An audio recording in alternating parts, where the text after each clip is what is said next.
Hey guys, how you doing? Welcome back. Hope you're having an absolutely fantastic day. I'm on the mend. I'm feeling better, I think. Look at the loadout. Look at it. The purple equipment. Optics, gun rammer, low noise muffler with optics directive. And guess who it is? Guess who it is playing? It's arms are for hug. Arms are for hugging. Or not arms are for hug. It's a hugging. Arms are for hugging. Who I know and love and has been around this channel for quite some time. And we're featuring your game, buddy. He's going to take a blind shot here on where scouts usually go. Is he going to take a blind shot or is he just waiting for his Type 64? Well, he's going to take a blind shot. Ooh. His Type 64 has gone to a position, the typical position. Now he's equipped his tank for really good view range and stealth, which is a good idea in a Super Hellcat, so he can spot for himself. Now, not that he wants to do that at the beginning of the game, because... Oh, you had a shot. You had a shot. You don't have to move closer. Oh, you had a shot. Okay. You could... I think you put some topography in your way now. It's always good to set your tank up for stealth and vision. There's nothing wrong with that. Any tank, other than, you know, Type 5 Heavy or some big heavy tanks. At low tiers, even some heavy tanks and some medium tanks and TDs, light tanks. Oh, can he? Yes, he can! It's never a mistake to set up your tank for vision and concealment. Vision for any tank works, right? But if you add 10% vision to any tank, it's good. Because most tanks have about similar base vision, so when you add 10%, it's, you know, whether you're a heavy tank, a medium tank, you're adding about the same. Optics add a plus or minus, right? 10% of 400 meter view range is a little bit more than 10% of 380, but it's pretty close, right? So what I'm saying, that 10% number is a good solid addition to almost any tank's view range. Now, the concealment, though, is different, because there's such a wide variety of concealment. So if you... Low noise muffler, what does that add? 6% concealment, I think? 6%? Not 6 percentage points. 6%, right? So if you're driving a heavy tank that has 2% concealment, then the low noise muffler or does it add the points? I don't think it adds the 6 percentage points. I think it adds 6% of your total. Or I may be wrong. I may be wrong about that. Actually, I'm not 100% sure about that. Yeah, I should have checked. I thought I had it in my head. But anyways, it's not a lot. For a heavy tank, you know, you're not really doing yourself a favor. What I was thinking of really was, I'm not sure about the low noise muffler, but training your crew in concealment, for example. If you have a 100% concealment crew, you've increased your concealment of your tank by, I think, 80%. Doesn't double, but it's close to doubling. So a tank like this that maybe has 15%, you've increased it to close to 30. But if you have a Type 5 Heavy that has 2%, you've increased it to like 2.9 or 3.8 or something, which is not that much. So, anyways, I fumbled it. I thought I knew what I was talking about, but the point is, he's equipped himself for good vision, and he's still sitting at the back. And some of you are probably saying, well, why is he sitting at the back? He's got good vision and stealth. Yeah, he's got good vision and stealth. And that will come into play later in the game many times. He's still a fragile TD. He's still a fragile TD. And when the game starts, there's 15 tanks on either side. So on his team, there's 14 other tanks. And hopefully some of them are light tanks. And yes, there's 2 light tanks on his team. And 2 medium tanks. So there's really a choice of 4, and he's bottom tier. He's tier 7 in a tier 8 game, not bottom tier, but he's, you know. So there's a chance that some of the light tanks or medium tanks will move into positions, or even some of the heavy tanks, closer to the enemies than they'll spot. And so there's nothing wrong with sniping at the beginning.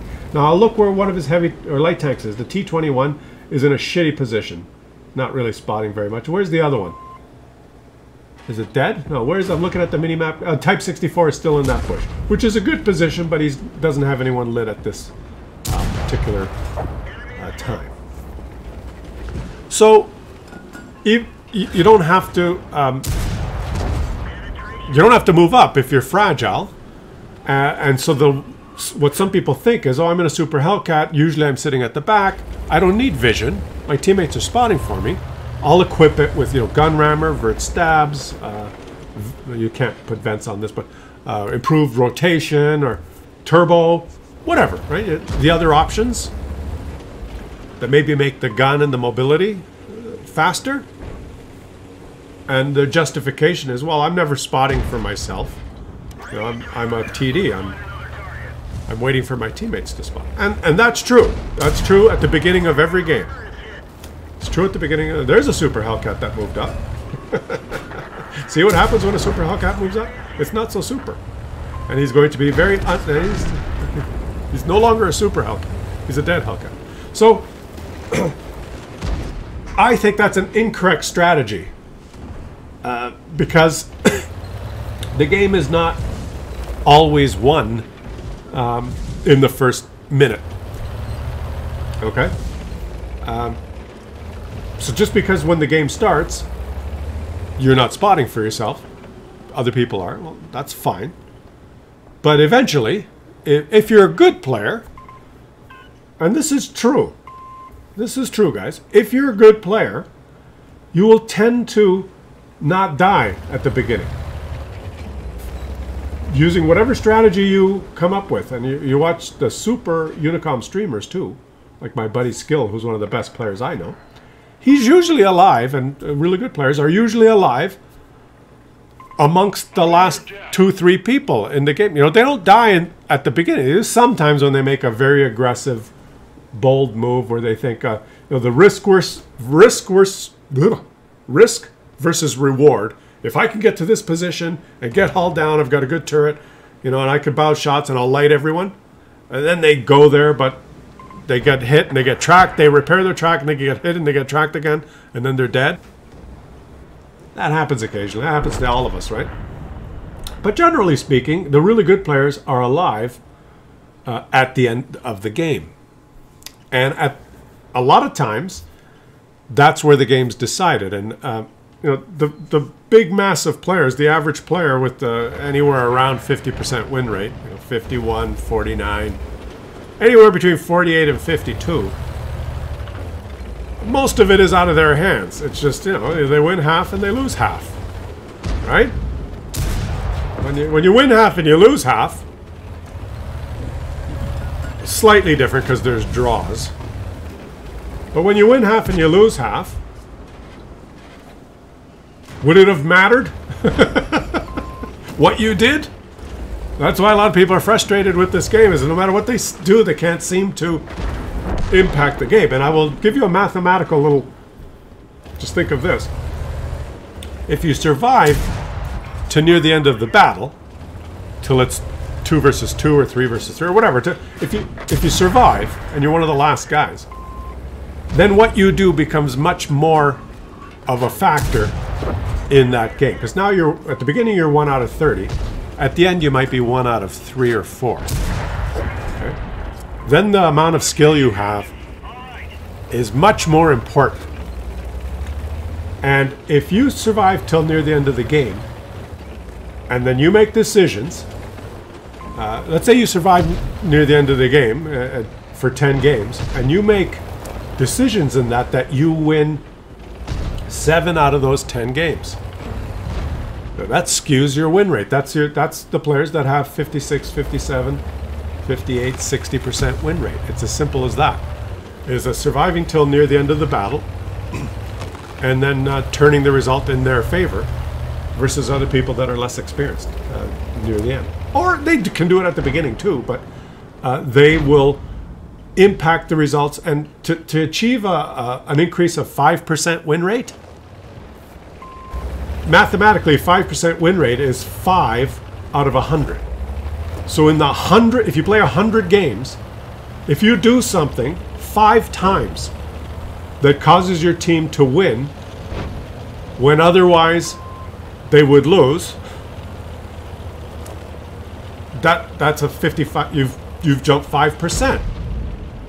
It's not that hard to do that if you consistently play carefully.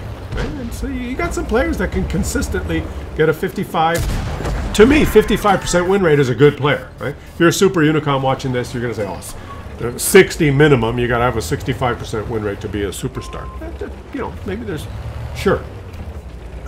But for the average, you know, average schmo player, if you can get to 55% win rate, you're doing something right.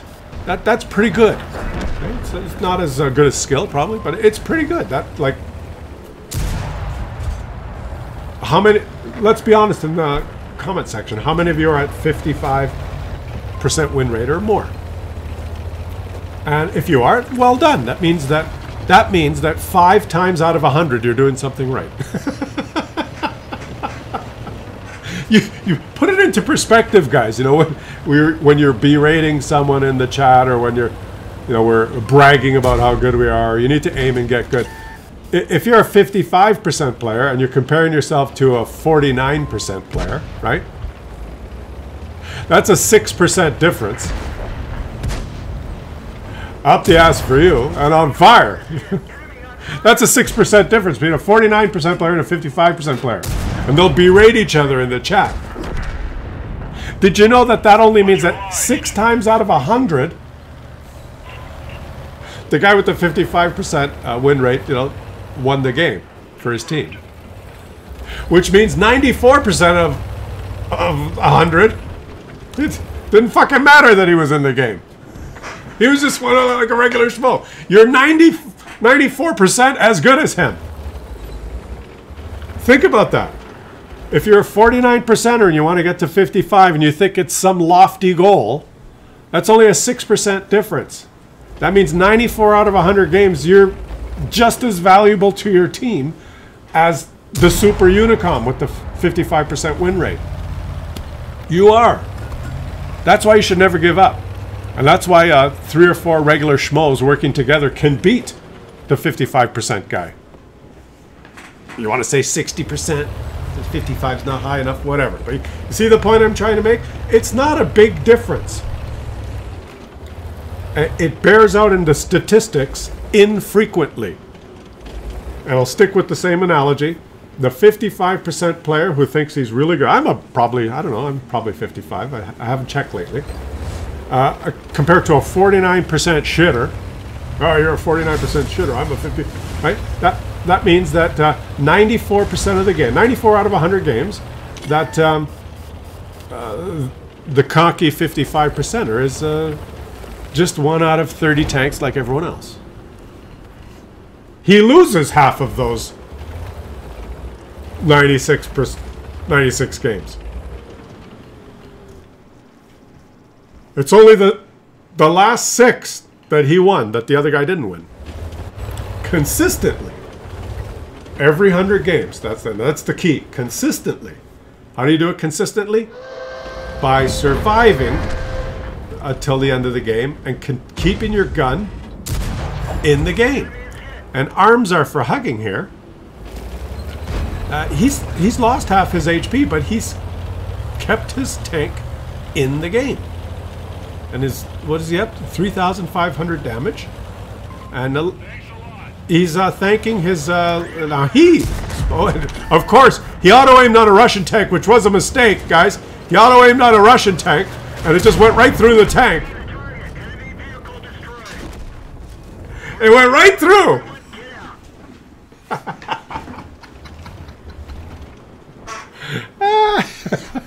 But I have to say, that was a fantastic effort, and now this team is going to mop it up. Arms are for hugging is pinging the map, telling the Type 64 to move up, and they can't possibly lose this. Now let's just watch the end.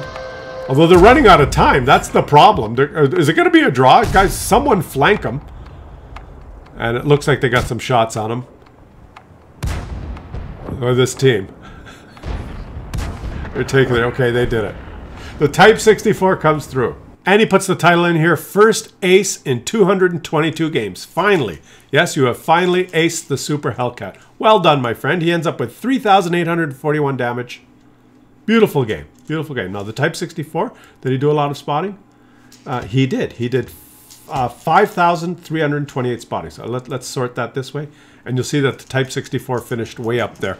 He was doing some good spotting for his team. So that was a good point, that in that game that we just watched, the Type 64 did some good spotting, which meant that arms are for hugging setup with the vision and this. Well, the vision didn't really matter in that game, but there would be many games where maybe his light tank would die, and that would be, his setup would really come in handy at the end of the game. If that Type 64 died, he could have easily, in a pinch, resorted to a spotting roll and gone to the same bushes. He has the stealth, he has the vision.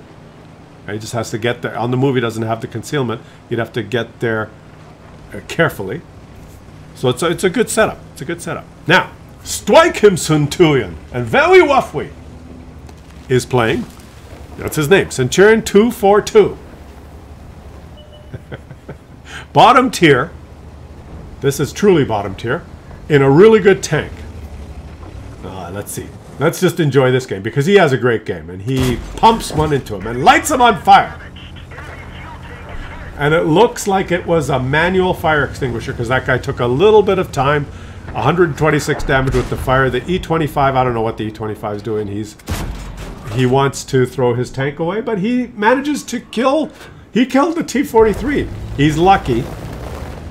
The fire certainly helped him, right? This guy lighting the T-43 helped him, and now the E-25 dies, which is, I was sure he was going to be. What a ridiculous position for an E-25.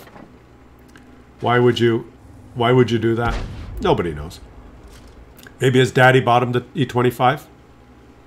That's possible, right? It's always possible that when you see a player like that using a tank that obviously shouldn't have made that move. He's a stealthy, fast-shooting TD, and he could have easily sat in a bush right here and farmed these people that they're spotting now, right? They're going to spot these people anyway. You could just farm away. When you see a player like that just flounder and throw his tank away, it's possible that a daddy gave him his credit card. You know, because maybe he cried a lot and he wouldn't clean up his room, and his mom wanted him to drink some warm milk before bed so that he would sleep, but he refused, and he's in his room with the light on, crying at night. So his daddy just gave in and gave him his credit card, and he entered it and gave Wargaming $50. And his dad said, you know, better than have that little prick crying all the time. I'll give him my credit card. I don't know what's wrong with him. He's going to grow up to be a loser. Right? But it is possible. It is possible that that's what happened. Now, this guy was smart enough. Did you notice while I was berating the E25, did you know he's relocated? Why? Because look where the enemies have moved in and taken the center ridgeline. Now this map has an east-west separation right along the, see the EF on the mini-map? This line right here. And of course it went away. Right here, look at it, that way. The map slopes up to the middle, and there's a ridgeline in the middle. And if the team takes that center ridgeline, it's a pretty powerful position if they do it properly. They can get hull down there and peer over that ridgeline. And so if he stayed where he was going to be soon to be spotted by the VK-2801, which is right there, and explode like his teammate. And now can he feather a shot right through? Who got him? I'm not sure. Maybe the artillery guy. I'm not sure who got that. That was a big kill. Killing the VK-2801 was a big kill for his team. And now he realizes, okay, less chance of me being spotted, so I'm going to move back up, because now I can help my team if I move to this bush line and detect some of these people in the middle. So he's thinking, right? He's not just driving around, running away because he's scared. He relocated because he's smart. And now he's moved to this position. And this is a good position, because now if anyone moves around, look at his white circle now, that's his maximum detection range. If someone moves around within that white circle, he has a chance of detecting them. And they're losing 5-8, and this might not be so smart, because they're losing 5-8, which means the enemies have 4 more tanks than you, and they're in positions that you have not, you may not know. So moving to a position like this and getting spotted is not the best, right? This could be very dangerous. Moving along this bush line where he was at, all the way to H4, and he would have spotted the AMX, but now he spots this guy and he forgot to shoot. If he stayed in that bush line that he was in, he would have spotted that AMX 1375 and he could have pumped a shot into him. Maybe an HE shell. I'm being a backseat driver here, guys, but you know, you got to look at it, right? You're losing by 4 tanks. Their light tank is going to get bold and drive in the middle from anywhere along this bush line. And there's a right over here at H3. See where I'm pointing on the mini-map? Make the mini-map bigger. Right here, right there. There's a little topography spot that in these bushes he could have spotted anyone driving across here and been hulled down and shot him. So he could have done that, but from here, can he do it? Lead the shot. Shoot! Russia says yes. So all's well that ends well. Oh, and there you go. He spotted. I don't think he realized it, but he spotted this guy. Oh, you got to aim, buddy. You got to get good. Yes. Oh! Oh, go before the enemy starts shooting you. Load HE. Load HE for the Scorpion. Load HE. This HE shell. Yes, he's loading HE. The HE shell has... well, he got trolled because he shot an HE shell. 44 pen, 300 damage. Oh, doesn't that suck? That sucks. That doesn't suck. Now he's rolling 300s. 3 shots should kill him. There's 2 M44s. That sucks. He got hit twice by artillery. Good choice on the HE. Too bad the first shot hit the tracks, or he would have exited this with an extra 240. I think that second M44 shell took 240 HP from him. I think he would have avoided that last shot. If his first HE shell had hit the Scorpion, he would have been able to skedaddle out of there faster, right?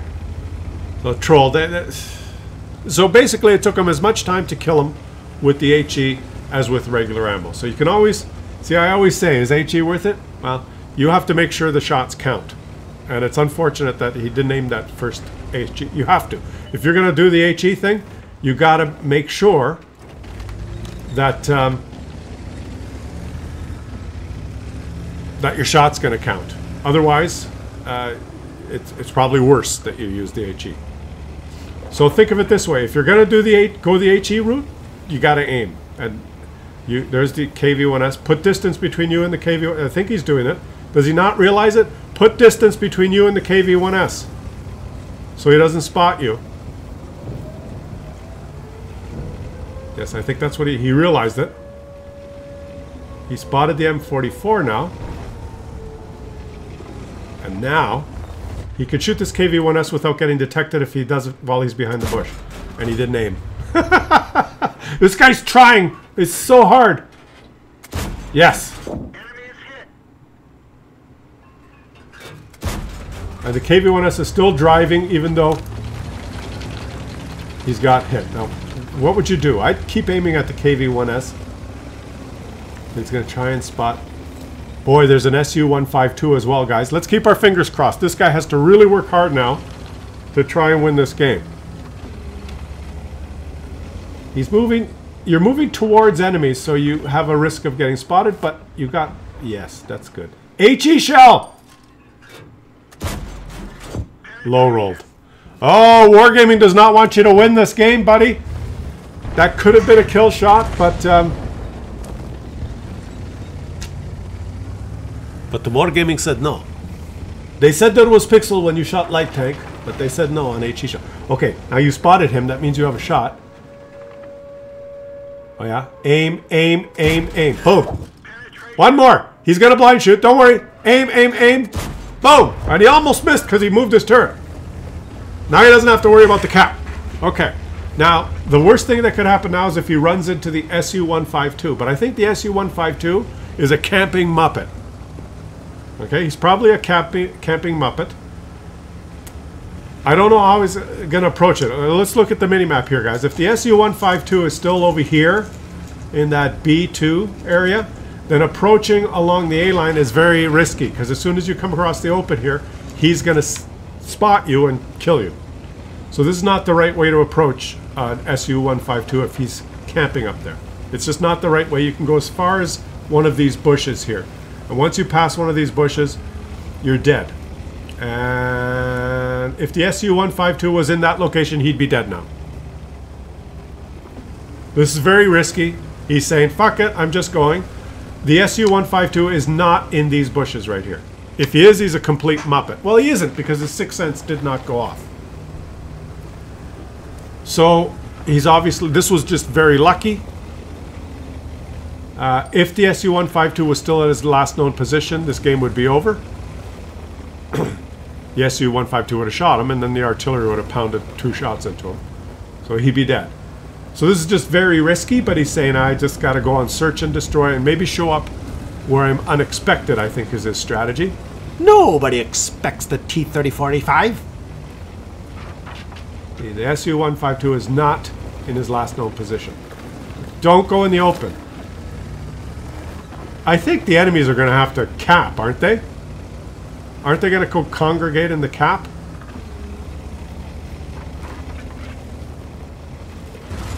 Yeah. And someone's pinging the center of the map. That's probably the best position to go, is the center of the map. You have options everywhere. You're here. You're there. You're everywhere. Like Chicken Man. But he's going somewhere unexpected, I guess. But very quickly there could be 3 of them in the cap. Of course, that would require teamwork on the enemy team. And there's no team in World of Tanks.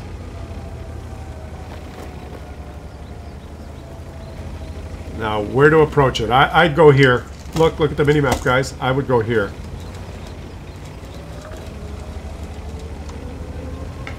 And now there's 2 of them. GG, buddy. GG. The artilleries are in there. And is he going to see him? He does. Stop!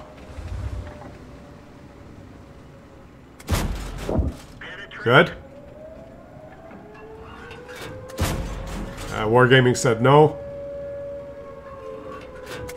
Wargaming said no again. And he said, "Hi, I'm here." That other artillery was not detected. He said, "Hi, guys. I'm going to fire my gun now. He hasn't detected me yet." You got to move up and get him before he gets below your gun depression. Move up and get him before... Yes! Oh, can he do it, boys? Can he do it? See, if he went to the center of the map, he might have been... I think the SU-152 went to the center of the map. He would have had to confront him. He might have lost if he went to the center of the map. It's hard to know. He's just trying the best he can. It's a little bit of luck now. With a little luck, he can work it out. He can win this whole damn game. With a little push, he can lay it down.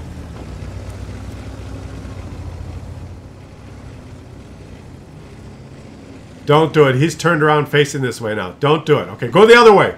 Go the other way. Don't do it.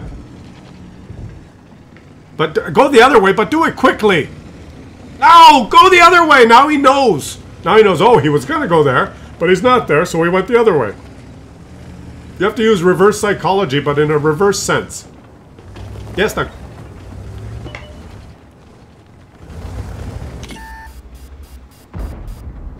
Where is he? Wargaming said no again. No, the other way! My God, this guy. He's facing the other way. Go!